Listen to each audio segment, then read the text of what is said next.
Entre 1790 y 1870, la Oficina de Patentes de Estados Unidos tramito solicitudes a un ritmo considerado normal para una nación en proceso de industrialización. Entonces algo cambió.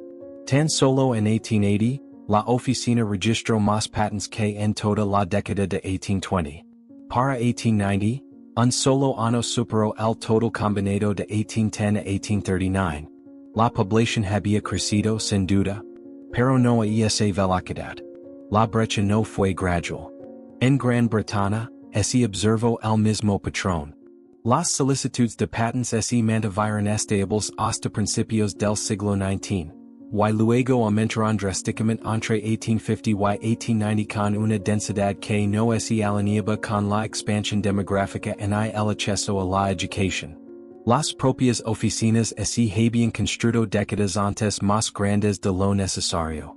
Los sistemas de archivo, ya en funcionamiento. La infraestructura administrativa preparada. Como ese elemento se hubiera previsto. Antes de continuar, es importante aclarar lo que explora este documento. Examinamos patrones en registros históricos, decisiones arquitectónicas y cronogramas institucionales que no siempre coinciden con las explicaciones convencionales. Esto no pretende probar ni refutar ninguna teoría en particular. Es una observación de la fricción en el registro histórico. La interpretación que cada uno haga de esa fricción es totalmente suya. La explicación oficial es sencilla. La revolución industrial aceleró la innovación. La energía de vapor, la mecanización y la expansión de las redes comerciales crearon un terreno fértil para la invención. Más personas tuvieron acceso a la educación. Más capital fluyó hacia el desarrollo. El auge de las patentes refleja progreso. Y, en muchos sentidos, esa explicación funciona. Pero no explica el momento. Consideremos el edificio de la Oficina de Patentes de Estados Unidos en Washington, terminado en 1840. La estructura fue diseñada para albergar cientos de miles de modelos y documentos. En el momento de su construcción, toda la colección de patentes podría haber cabido en unas pocas salas grandes. El edificio no estaba diseñado para el presente. Estaba diseñado para algo que ocurriría décadas después. El arquitecto no estaba adivinando. El mismo patrón se observa en Londres.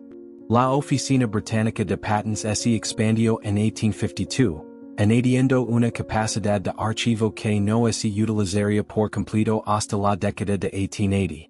La expansión se produjo antes del auge, no después. Como las instituciones supieron lo que se avecinaba. Luego está el contenido de las propias patentes. En 1851, Londres albergó la gran exposición en el Palacio de Cristal. Se exhibieron más de 100.000 objetos, que representaban los logros industriales de todo el mundo. Muchas de las tecnologías exhibidas, herramientas de precisión, metalurgia avanzada, sistemas hidráulicos, se habían patentado solo años antes. Algunas solo meses. La velocidad no fue gradual. Fue comprimida. Un inventor estadounidense llamado Elias Howe patentó la máquina de coser de pespunt en 1846. En una década, aparecieron variaciones del diseño en Europa y Norteamérica, cada una con mejoras que parecían surgir simultáneamente en diferentes regiones. El mismo fenómeno ocurrió con los sistemas telegráficos, los mecanismos de acoplamiento ferroviario y los teleres industriales. La invención independiente es posible. Incluso probable. Pero el ritmo crea fricción. En 1816 ocurrió algo más. Ese año se recuerda por diferentes razones. Malas cosechas, anomalias climáticas y perturbaciones económicas en Europa y Norteamérica. A menudo se le llama el año sin verano. Pero en las décadas posteriores a 1816, algo cambió en la organización de los sistemas industriales. Para la década de 1830, las oficinas de patentes de Estados Unidos y Gran Bretaña comenzaron a estandarizar sus sistemas de archivo. Los métodos de categorización eran casi idénticos. Las estructuras de indexación las mismas. No existía un acuerdo formal entre ambas naciones para coordinar estos sistemas. Sin embargo, eran un reflejo mutuo. Como si hicieran referencia al mismo modelo. La densidad de los registros de patents cuenta otra historia. Entre 1850 y 1890, ciertas categorías de invención, agricultura mecánica, ingeniería hidráulica, instrumentos de precisión, experimentaron un og. No de forma gradual. No como respuesta a avances aislados. De golpe. En Pennsylvania, un maquinista llamado Frederick Taylor comenzó a desarrollar estudios de tiempo movimiento en la década de 1880, sentando las bases para los estándares de eficiencia industrial. Sus métodos requieren conocimientos mecánicos avanzados y herramientas de precisión que, según el registro de patents, solo se habían vuelto ampliamente disponibles en la década anterior. Sin embargo, esos sistemas funcionaron de inmediato. Sin periodo de prueba. Sin refinamiento gradual. La infraestructura ya existe. Las patentes ferroviarias muestran la misma comprensión. En 1830, había menos de 160 kilómetros de vías operativas en Estados Unidos. Para 1850, había más de 14.500. Las patentes para acoplamientos ferroviarios, sistemas de frenos y mecanismos de señalización no se acumularon gradualmente. Aparecieron en grupos, a menudo con meses de diferencia, presentadas por inventores en diferentes estados que no tenían contacto documentado. La coordinación no fue explícita. Pero el tiempo era ajustado. Gran Bretaña experimentó el mismo fenómeno. Entre 1840 y 1860, las patentes ferroviarias aumentaron más del 400%. Las tecnologías no eran simples iteraciones. Eran sistemas complejos, señales de enclavamiento, interruptores automáticos, suspensión avanzada, que requieren conocimiento institucional para su implementación. Ese conocimiento parecía ya existir. La pregunta no es si la innovación se produjo. Claramente se produjo. La pregunta es por qué se produjo con tanta densidad en un periodo tan estrecho. ¿Por qué las instituciones estaban preparadas? ¿Por qué los sistemas administrativos ya estaban en funcionamiento? ¿Por qué la infraestructura anticipó la necesidad? En los últimos años ha surgido un término para describir este periodo. Lo utilizan quienes examinan estos mismos registros, estas mismas cronologías, estas mismas decisiones arquitectónicas. El término es Tartaria. No como un lugar necesariamente. No como una conspiración. Sino como una etiqueta para algo que no encaja perfectamente en la narrativa aceptada. Los registros de patentes son solo un hilo conductor. Pero al tirar de ese hilo, surgen otros patrones. Patrones en la planificación urbana. Patrones en los sistemas burocráticos. Patrones en la cronología de las expansiones institucionales que precedieron a las poblaciones a las que se construyeron.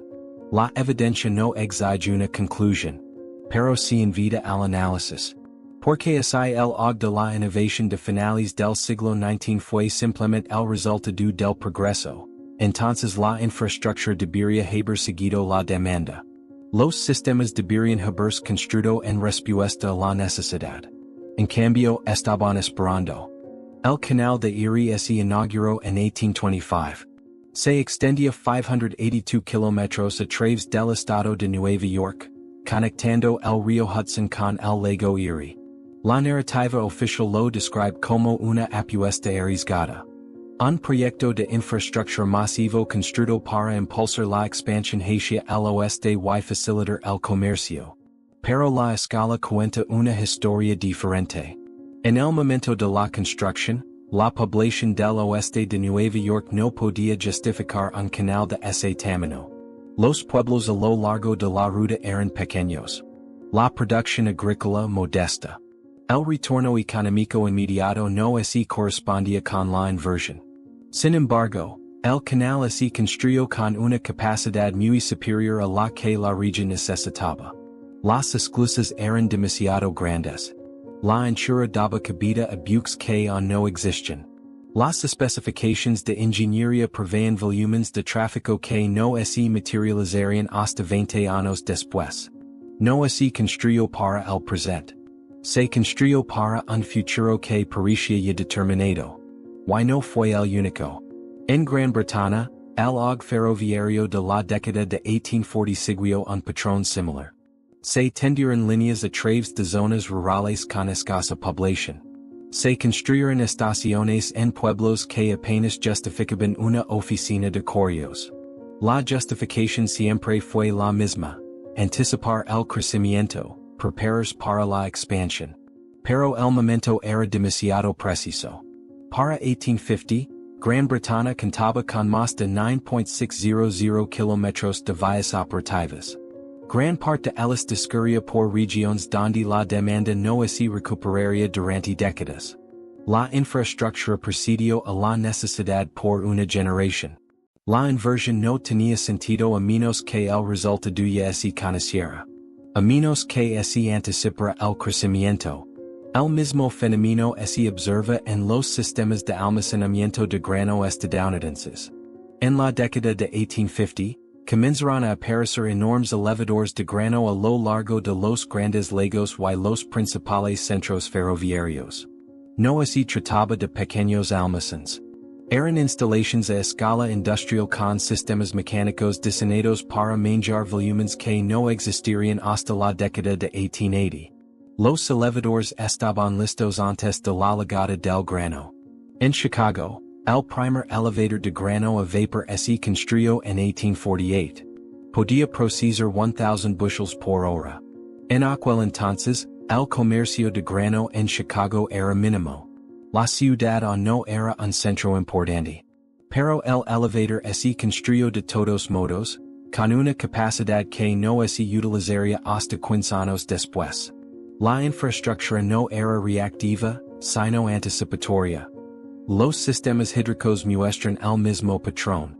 En la década de 1860, ciudades de Estados Unidos y Gran Bretaña comenzaron a instalar redes centralizadas de distribución de agua. Los sistemas eran complejos. Embalses, acueductos, tuberías subterráneas, instalaciones de filtración. Requerían coordinación entre los gobiernos municipales, experiencia en ingeniería y una importante inversión de capital. Y surgieron casi simultáneamente. Philadelphia completó la expansión de sus obras hidráulicas en 1865. Boston la siguió en 1866. Nueva York en 1867. En Gran Bretaña, Liverpool, Manchester y Birmingham modernizaron sus sistemas hídricos en el mismo periodo de 5 años. Las tecnologías eran casi idénticas. Las estructuras administrativas, paralelas. No existía una autoridad central de planificación que coordinara estos proyectos. No existía un acuerdo internacional. Sin embargo, los sistemas se reflejaban entre sí con una precisión asombrosa. Como se siguieron el mismo modelo. La similitud administrativa se extendía más allá de la infraestructura. En la década de 1870, los gobiernos municipales tanto de Estados Unidos como de Gran Bretaña comenzaron a estandarizar sus sistemas de registro. Certificados de nacimiento, escrituras de propiedad, registros de impuestos. De repente todos seguían formatos casi idénticos. La estandarización no fue gradual. Fue abrupta. Los registros de planificación urbana de este periodo revelan otra anomalía. En las décadas de 1850 y 1860, se dibujaron mapas de zonificación urbana para ciudades que no se habían expandido para ocuparlas. Las calles se trazaron en cuadrículas que se extendían kilómetros más allá del desarrollo existente. Se diseñaron distritos para uso industrial, residencial y comercial en áreas que eran tierras de cultivo. Los mapas anticiparon el crecimiento con una precisión inquietante. En Nueva York, el plan de los comisionados de 1811 trazó un sistema Delaware cuadrícula para Manhattan que se extendía mucho más allá del límite norte de la ciudad. En ese momento, la mayor parte de Manhattan por encima de la calle 14 estaba sin desarrollar. Sin embargo, la cuadrícula se trazó hasta la calle 155. Anticipando una población que no llegaría hasta 70 años después. El plan no era ambicioso. Era preciso. Londres experimentó algo similar. En la década de 1860, la Junta Metropolitana de Obras comenzó a diseñar sistemas de alcantarillado para distritos que no eran mayoritariamente rurales. Las especificaciones de ingeniería asumían densidades de población inexistentes. Sin embargo, cuando esas poblaciones finalmente llegaron, los sistemas ya eran adecuados. Se habían construido para satisfacer las necesidades futuras. Los registros de patentes de este periodo revelan otra capa. Entre 1850 y 1890, las innovaciones en ingeniería civil aparecieron con notable consistencia en ambas naciones. Instrumentos topográficos avanzados, fórmulas de cemento hidráulico, diseños de cerchas de hierro, todo patentado en plazos muy limitados, a menudo por inventores que trabajaban de forma independiente. El conocimiento parecía estar distribuido. En 1867, un ingeniero escocés llamado James Gale patentó un diseño de cercha de puente que se convertiría en estándar en Norteamérica.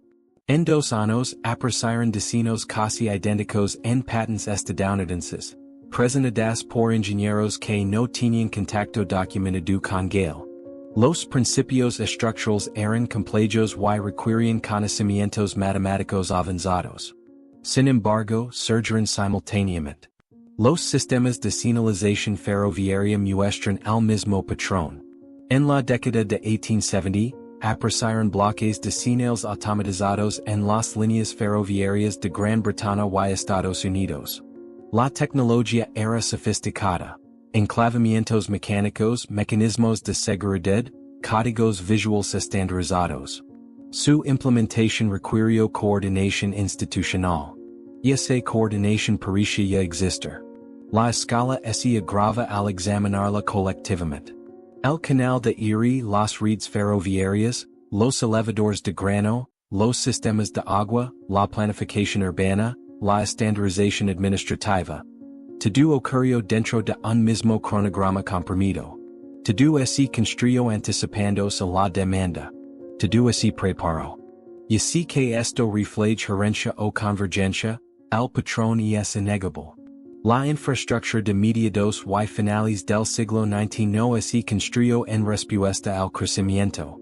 Se construyó anticipándolo. Y esa anticipación fue tan precisa que desafía la explicación convencional. El término Tartaria ha asociado a esta observación. Para algunos, es una etiqueta para una civilización anterior. Para otros, es una abreviatura de memoria institucional que se ha oscurecido. Para otros, es simplemente una forma de nombrar la fricción en la línea temporal. Pero si la etiqueta, la evidencia permanece. Los sistemas ya estaban en funcionamiento antes de que fueran necesarios. El conocimiento se distribuyó antes de documentarse.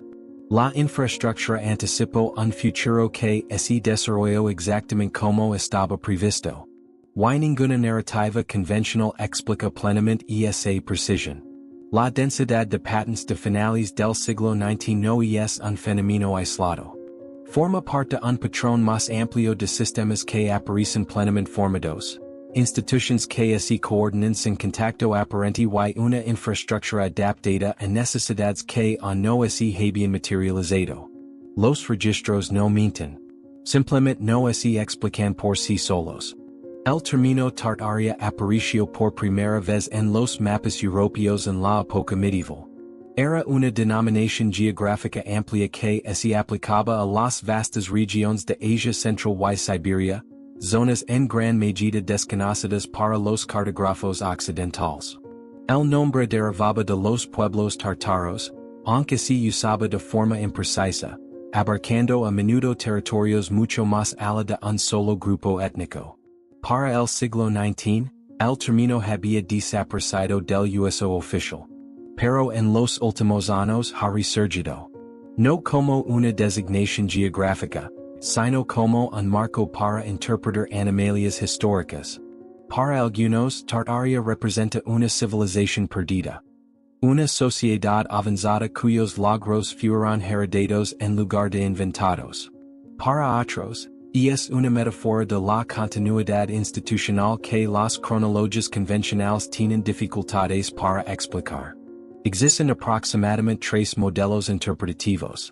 El primero sugiere que el auge de la infraestructura del siglo XIX representa la recuperación más que la innovación. Que los sistemas no se construyeron desde cero, sino que se restauraron o adaptaron a partir de marcos anteriores. La densidad de patentes, la coordinación administrativa, la planificación anticipada. Todas evidencian conocimientos anteriores a la cronología oficial. El segundo modelo interpreta a Tartaria como memoria institucional. No una civilización literal, sino una red de gremios artesanales, sociedades de ingeniería y organismos administrativos que preservarán el conocimiento técnico a lo largo de generaciones. La aparición simultánea de tecnologías en distintas regiones refleja una práctica institucional compartida en lugar de una invención independiente. El tercer modelo rechaza ambos.